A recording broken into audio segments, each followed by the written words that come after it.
बाबर का बेटा हुमायूं, हुमायूं का बेटा अकबर, अकबर के बेटे जहांगीर, जहांगीर के बेटे शाहजहां, उनके बेटे दारा शिकोह, उसके बाद छीन कर उनसे औरंगजेब और वहां से लेकर बहादुर शाह जफर द्वितीय तक। ये सारे नाम हमें और आपको इसलिए आज सलाम, आदाब, सत श्री अकाल। कैसे हो दोस्तों आप सब? दुआ करता हूँ सब ठीक होंगे।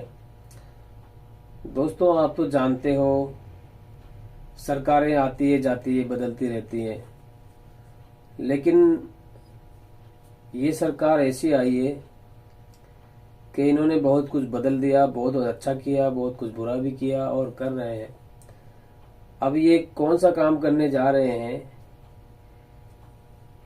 जो मुगल बादशाह आए, बाबर आया, हुमायूं आया, मोहम्मद गोरी, अकबर, जहांगीर, शाहजहां, औरंगजेब रहमतुल्लाह अलैह, बहुत सारे बादशाह आए, उन्होंने क्या बनाया, क्या उनकी चीजें हैं आज भी मौजूद हैं।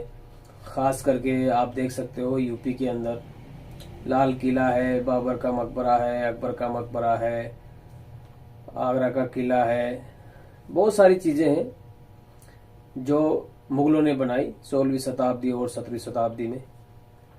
तो आज उनका इतिहास किताबों से मिटाया जा रहा है। क्यों मिटाया जा रहा है? इनका कहना है कि जो शुरुआत है वो सारी किताबों में मुगलों की शुरुआत है, तो ये अच्छी बात नहीं है। इसीलिए ये लोग मुगलों का इतिहास हटाना चाहते हैं और बच्चों को ये मालूम नहीं है कि महाराणा प्रताप के पीढ़ी कौन थी, उनके बच्चे कौन थे, किसी को पता नहीं है। तो ये मालूमात देने के लिए मुगलों का इतिहास हटाया जाएगा।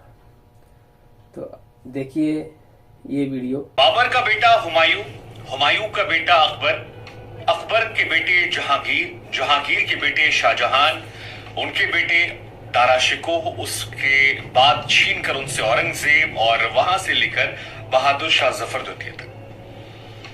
ये सारे नाम हमें और आपको इसलिए आज भी याद हैं क्योंकि जब हम और आप स्कूल में थे तब हमें स्कूल में पढ़ाया गया था मुगल काल के उदय के बारे में, मुगल काल के इतिहास के बारे में। 16वीं और 17वीं शताब्दी में मुगल बादशाह कौन कौन से थे, क्या क्या उन्होंने काम किए, उनके अच्छे बुरे सभी कामों को हमें आपको पढ़ाया गया।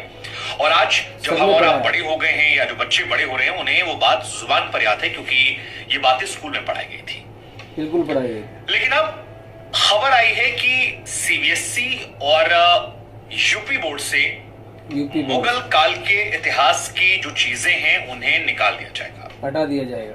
मसलन मुगल काल की शुरुआत कहां से हुई, मुगल काल में कौन कौन से बादशाह होते थे, मुगल काल में क्या क्या चीजें खास रहीं, 16वीं और 17वीं शताब्दी से जुड़ी जितनी बड़ी चीजें हैं उनको रिमूव कर दिया जाएगा कंटेंट से। और इस साल से यानी 2023-24 से जो बच्चे पढ़ाई करेंगे उन्हें मुगल काल इतिहास के बारे में कोई जानकारी नहीं होगी, कोई जानकारी नहीं। एनसीईआरटी ने इस बदलाव की खबर जो है वो सार्वजनिक कर दी है और उत्तर प्रदेश में योगी सरकार ने भी इसे इसी साल से लागू करने का फैसला किया है। अब यूं तो अगर अकेले उत्तर प्रदेश की बात कर ली जाए तो मुगल काल की तमाम इमारतें जो है वो यहाँ मौजूद है। मसलन आगरे का ताजमहल जिससे सरकार को करोड़ों रुपए का रेवेन्यू हर साल आता है, बड़ी संख्या में दूर दराज से लोग देखने आते हैं, वो शाहजहां ने बनवाया था। फतेहपुर सीकरी की बात कर लीजिए, इलाहाबाद में किले की बात कर लीजिए, अकबर के मकबरे की बात कर लीजिए, हुमायूं के मकबरे की बात कर लीजिए, बहुत सारी ऐसी मुगल काल की स्मृतियां हैं जो उत्तर प्रदेश के अंदर भी मौजूद हैं। कुछ दिनों पहले एक म्यूजियम का नाम जो है वो बदल दिया गया था, तब भी काफी चर्चा हुई थी कि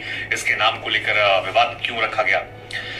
लेकिन राज्य सरकार की तरफ से जो तर्क आ रहा है, क्योंकि एनसीईआरटी और सीबीएसई की तरफ से कोई ऐसी ऑफिशियल बयानबाजी नहीं हुई है, बयानबाजी जो होती है वो नेताओं की तरफ से होती है और नेताओं की तरफ से जो बयान निकलकर सामने आ रहे हैं उसमें कहा जा रहा है कि हमें और आपको जो इतिहास पढ़ाया गया उसमें सारा इतिहास जो है वो केवल मुगल काल पर फोकस कर दिया गया। मसलन सरकार के जो मंत्री हैं, सरकार से जुड़े लोग जो हैं, उनका ये तर्क है कि आप किसी भी बच्चे को उठा लीजिए, हर 10 में से 6 बच्चा जो होगा उसे मुगल काल के बारे में सारी जानकारियां होंगी, लेकिन अगर आप महाराणा प्रताप के 3 वंशज के बारे में पूछ लेंगे कि उनके पिता के पिता कौन थे तो नहीं जान पाएंगे, या उनके बेटे के बेटे कौन थे तो आपको नहीं बता पाएंगे। और ऐसे ही बाकी भी जो महापुरुष हैं उनके बारे में आप पूछेंगे तो वो नहीं जानते। और इसकी वजह है क्योंकि इतिहास में उतना डीपली उनके काल को बढ़ाया नहीं गया। सारा फोकस जो था वो मुगल काल पर रख दिया गया और उस गलती को सरकार कह रही है हम ठीक करना चाहिए। दूसरा तरफ सरकार का ये है कि मुगल भारत में लूटपाट के इरादे से आए थे। उनका जो मकसद था वो था कि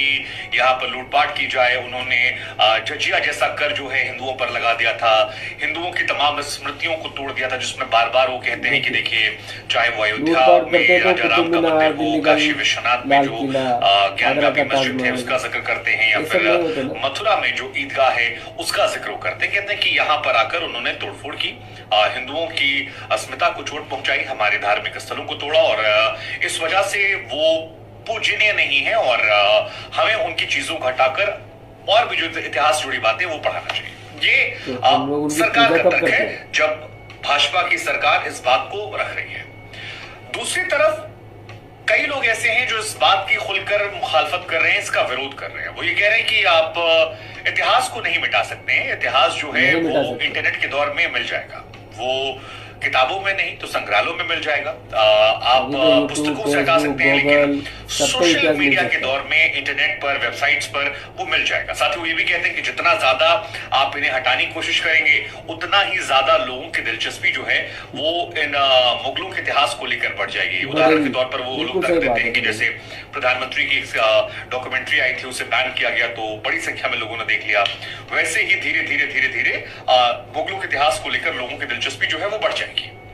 एक और तर्क जो इस फैसले के विरोध करने वाले हैं वो ये देते हैं कि आप मुगल काल के इतिहास को मिटा देंगे। मान लीजिए आपने 12वीं 13वीं शताब्दी तक का इतिहास बताया और बाबर की एंट्री के बाद से आपने अंग्रेजों के आने तक का इतिहास गायब कर दिया, तो फिर आप बच्चों को क्या बताएंगे कि ये ताजमहल जो है ये किसने बनवाया, या जो लाल किले से जिस प्राचीर से प्रधानमंत्री संबोधन करते हैं वो किसने बनवाया था, जिनसे हम टैक्स लेते हैं, जिनको हम प्रचार प्रसार के तौर पर दिखाते हैं, कोई बड़ा आदमी आता है तो वहां ले जाते हैं। तो आप मुगलों को दरकिनार नहीं कर सकते हैं, आप अपनी चीजों को बढ़ावा दीजिए लेकिन उनके इतिहास को आप गायब क्यों कर रहे हैं। एक वर्ग का ये तर्क जो है ये आता है।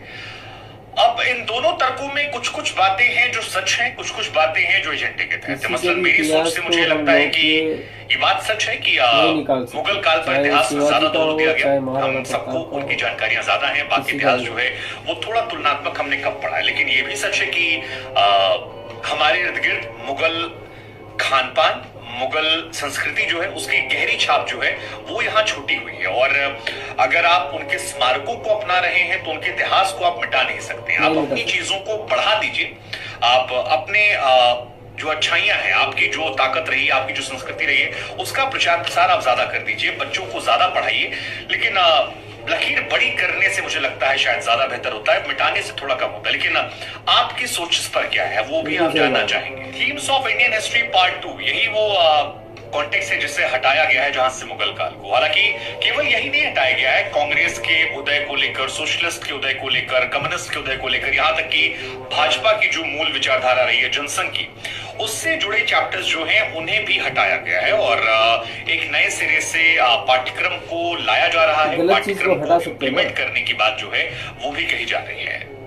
अच्छा, बड़ी बात यह है कि कक्षा 10, कक्षा 11 और कक्षा 12 इन तीनों क्लासेस में बहुत सारे चैप्टर हैं। वो कोल्ड वॉर के जमाने की बात की जाए, यूएस के वर्ल्ड पॉलिटिक्स में इंटरफेरेंस की बात की जाए, बहुत सारी गीतों को, कविताओं को हटाया गया है जिसमें फिराक गोरखपुरी कविता है और भी कई सारे हिंदू राइटर्स हैं उनकी भी कविताओं को हटा दिया गया है। और जहां जहां जिस स्टेट में एनसीईआरटी के पाठ्यक्रम को लागू किया जाता है वहां पर ये 2023-2024 से ही लागू हो जाएगा।